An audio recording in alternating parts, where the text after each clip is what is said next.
Student, welcome to SV academy Rawla. SV academy Rawla की online classes में आप सभी का हार्दिक स्वागत है।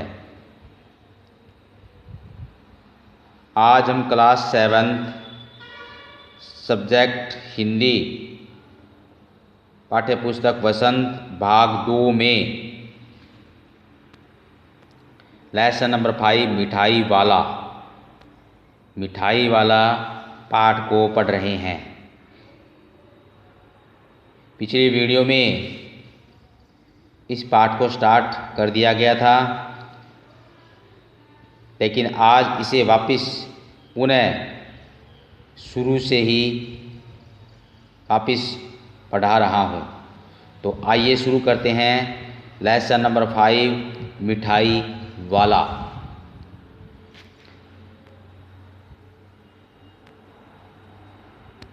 मिठाई वाला 5 नंबर लेसन है मिठाई वाला।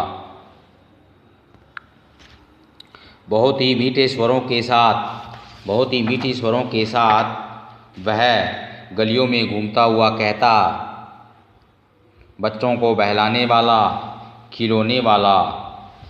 इस अधूरे वाक्यों को वह ऐसे विचित्र का मतलब अनोखा, किंतु मादक यहाँ पे नशीला, मधुर ढंग से गाकर कहता कि सुनने वाले एक बार अस्थिर हो उठते। स्थिर में बेचैन, यानी एक बार सुनने वाले से बेचैन हो उठते। उसके स्नेहाभिषिक्त कंठ होता है गला, स्नेहाभिषिक्त होता है प्रेम से भीगा हुआ, मतलब प्रेम पूर्वक मीठा जिसको बोलते हैं, मधुर कंठ से फूटा हुआ गान सुनकर निकट यानी पास के मकानों में हलचल मच जाती। छोटे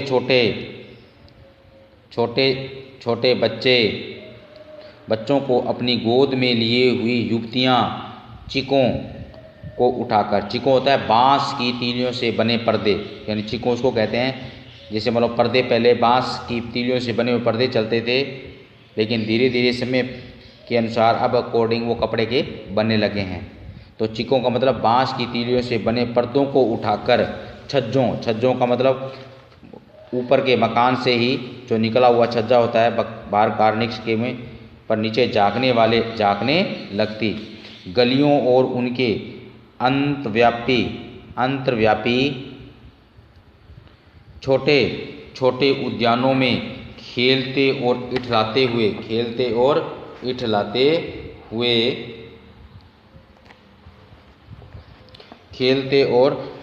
हुए बच्चों का झुंड उसे घेर लेता था।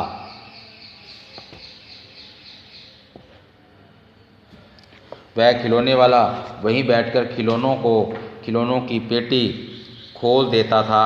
बच्चे खिलौने देखकर पुलकित हो उठते, मतलब प्रसन्न हो उठते या आनंदित हो उठते। वे पैसे लाकर खिलौने का मोल भाव करने लगते, पूछते इसका दाम क्या है, यानी इसका दाम क्या है। ओल इचका यानी और इसका खिलौने वाला बच्चों को देखता और उनकी नन्ही अंगुलियों से पैसे ले लेता। मतलब उन बच्चों के छोटे हाथों से वो उनके जैसे वो पैसे लेता, उनकी उंगली से स्पर्श होता और वो स्पर्श करके उनसे पैसे लेता, और पैसे लेकर वो खिलौने वाला बड़ा ही प्रसन्न होता और बच्चों की इच्छानुसार उन्हें खिलौने भी दे देता था और खुद प्रसन्न हो जाया करता था। खिलौने लेकर फिर बच्चे उछलने कूदने लगते और तब फिर खिलौने वाला उसी प्रकार गाकर कहता, बच्चों को बहलाने वाला, खिलौने वाला। सागर की हिलोर, सागर होता है समुंदर और हिलोर होता है लहर की भांति तरह से उसका यह मादक गान गली भर के मकानों में, मादक होता है नशीला यानी गाने का नशा, गली भर के मकानों में इस तरह से इस ओर से उस ओर तक लहराता हुआ पहुंचता और खिलौने वाला आगे बढ़ जाता। राय विजय बहादुर के बच्चे भी एक दिन खिलौने लेकर घर आए। वे 2 बच्चे थे, चुन्नू और मुन्नू। चुन्नू जब खिलौने ले आया तो बोला मेला भोला कैसा छुंदले, यानी मेरा जो घोड़ा है वो कैसा सुंदर है।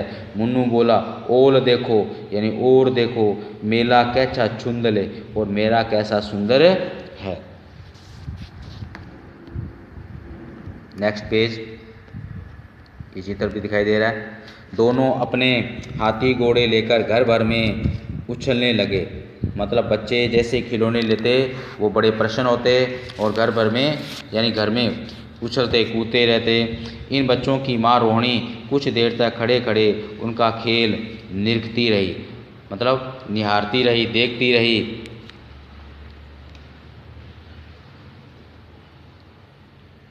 अंत में दोनों बच्चों को बुलाकर उसने पूछा, अरे ओ चुन्नू मुन्नू, ये खिलौने तुमने कितने में लिए? ये खिलौने तुमने कितने में लिए? मुन्नू बोला 2 पैसे में, 2 पैसे में। खिलौने वाला दे गया है। रोहिणी सोचने लगी इतने सस्ते कैसे दे गया, कैसे दे गया? तो यह तो वही जाने, लेकिन दे गया तो दे गया ही है, इतना तो निश्चय है। एक जरा सी बात ठहरी, रोहिणी अपने काम में लग गई। फिर कभी उसे इस पर विचार करने की आवश्यकता नहीं पड़ी। 6 महीने बाद, दूसरा पैरा स्टार्ट हो गया। 6 महीने बाद नगर भर में 2-4 दिनों से एक मुरली वाले के आने का समाचार फैल गया। लोग कहने लगे, भाई वाह, मुरली बजाने में वह ही एक उस्ताद है। उस्ताद का अर्थात यहाँ पे चतुर व्यक्ति है, चालाक व्यक्ति है। मुरली बजाकर गाना सुनाकर वह मुरली बेचता भी है, सो भी 2-2 पैसे में। भला इसमें उसे क्या मिलता होगा? मेहनत भी तो न आती होगी। एक व्यक्ति ने पूछ लिया, कैसा है मुरली वाला? मैंने तो उसे नहीं देखा। उत्तर मिला, उम्र तो उसकी अभी अधिक न होगी, मतलब उसकी उम्र ज़्यादा नहीं है, यहीं 30-32 साल का होगा, यानी उसकी उम्र जो है वो 30 या 32 साल की होगी। दुबला पतला, यानी दुबला पुतला है और गोरा युवक है। उसका जिस शरीर का जो रंग कैसा है? गोरा है। और बीकानेरी रंगीन साफा बांधता है, साफा का पगड़ी, और बीकानेरी यानी बीकानेरी रंगीन रंगों से युक्त साफा यानी पगड़ी बांधता है। वही तो नहीं जो पहले खिलौने बेचा करता था? क्या वह खिलौने भी बेचा करता है? क्या वह पहले खिलौने भी बेचा करता था? ये आपस में एक व्यक्ति दूसरे व्यक्ति से बातचीत कर रहे हैं कि क्या वो पहले खिलौने भी बेचा करता था। अब नेक्स्ट पेज, यहाँ तक पढ़ा था पिछले वीडियो में, अब इससे आगे है। हाँ, जो आकार प्रकार तुमने बतलाया उसी प्रकार का वह भी था, तो वही होगा, पर वही वह एक उस्ताद है। वह एक उस्ताद मतलब चतुर व्यक्ति है। प्रतिदिन इस प्रकार उस मुरली वाले की चर्चा होती। प्रतिदिन नगर की प्रत्येक गली में उसका मादक अर्थात नशीला, मर्दुल में कोमल, मीठा, मधुर स्वर आवाज़ सुनाई पड़ती। बच्चों को बहलाने वाला मुरलिया वाला। रोहिणी ने भी मुरली वाले का यह स्वर सुना, यानी उसकी आवाज़ सुनी। तुरंत ही उसे खिलौने वाले का स्मरण हो गया, तुरंत ही उसे खिलौने वाले की याद आ गई। उसने मन ही मन कहा, खिलौने वाला भी इस तरह गा कर खिलौने बेचा करता था, यानी खिलौने वाला भी इस तरह गाकर अपने खिलौने बेचा करता था। रोहिणी उठकर अपने पति विजय बाबू के पास गई, यानी रोहिणी के पति का नाम विजय बाबू था। वह वहाँ से उठकर अपने पति के पास गई। जरा उस मुरली वाले को बुलाओ तो चुन्नू मुन्नू के लिए ले लूँ, क्या पता यह फिर इधर आए न आए। वे भी जान पड़ता है पार्क में खेलने निकल गए हैं। ये बच्चे भी लगता है कि वो खेलने के लिए पार्क यानी बगीचे में निकल गए हैं। विजय बाबू एक समाचार पत्र पढ़ रहे थे, उसी तरह उसे लिए हुए थे।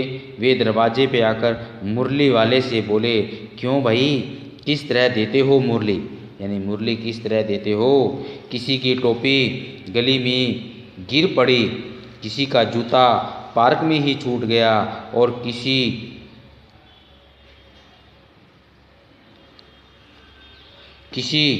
की सोथनी यानी पजामा ही ढीली होकर लटक आई है। इस तरह दौड़ते हाँफते, इस तरह दौड़ते हाँफते। सोचने का मतलब यहाँ पे पजामा है, मतलब पजामी की ढीली होकर लटक गई है, इस तरह दौड़ते हाँफते,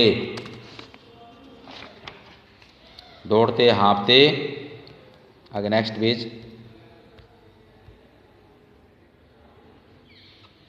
दौड़ते हुए बच्चों का झुंड मतलब समूह, समूह आ पहुंचा। एक स्वर से सब बोल उठे, हम भी लेंदे मुरली, हम भी लेंदे मुरली। मुरली का मतलब हम भी मुरली लेंगे, हम भी मुरली का मतलब मुरली, हम भी मुरली लेंगे। और हम भी लेंदे मुरली, हम भी लेंदे मुरली की हम भी मुरली लेंगे। मुरली वाला हर्ष गदगद हो उठा, हर्ष प्रसन्नता से खुश, बहुत खुश हो उठा। बोला, सबको देंगे भैया, लेकिन जरा रुको, ठहरो, एक एक को आने दो, एक एक को यानी एक एक करके आने दो। अभी इतनी जल्दी कहाँ है, इतनी जल्दी हम कहीं लौट थोड़े ही जाएंगे। बेचने तो आए ही हैं, और हम बेचने तो आए ही हैं, और है भी इस समय मेरे पास एक दो नहीं, पूरी 57। हाँ बाबूजी, क्या पूछा था आपने, कितने में दी? दी तो वैसे 3-3 पैसे के हिसाब से है, पर आपको 2-2 पैसे में ही दूंगा।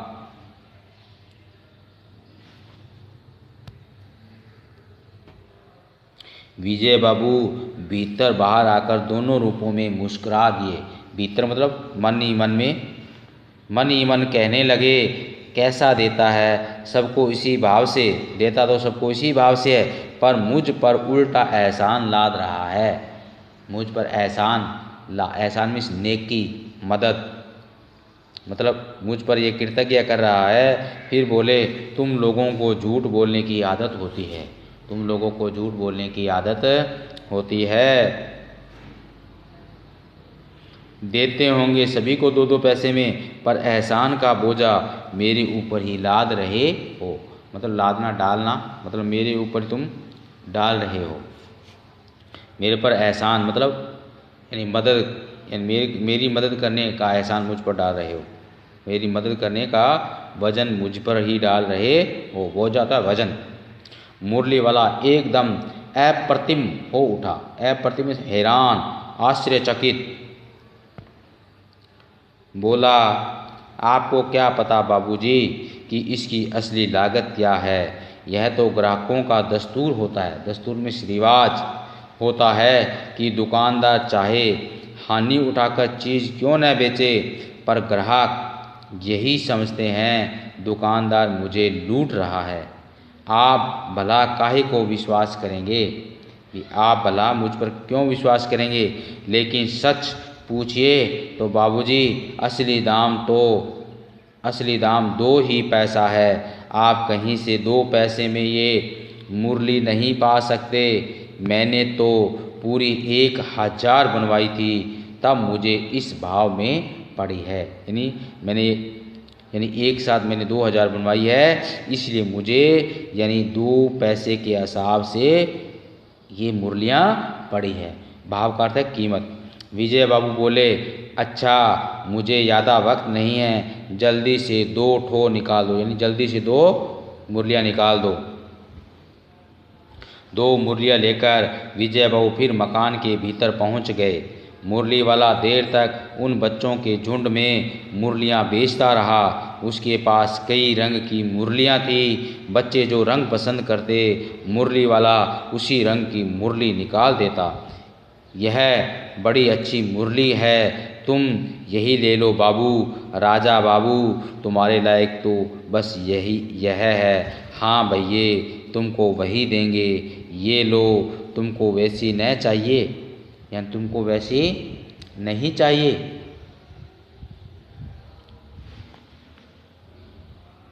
यह नारंगी रंग की है, अच्छा वही ले लो।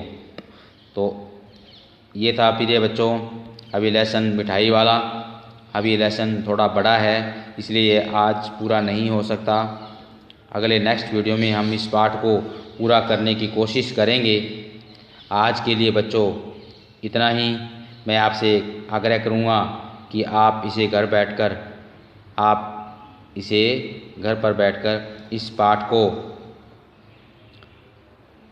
का अध्ययन करें और इस पाठ का मीन समझें।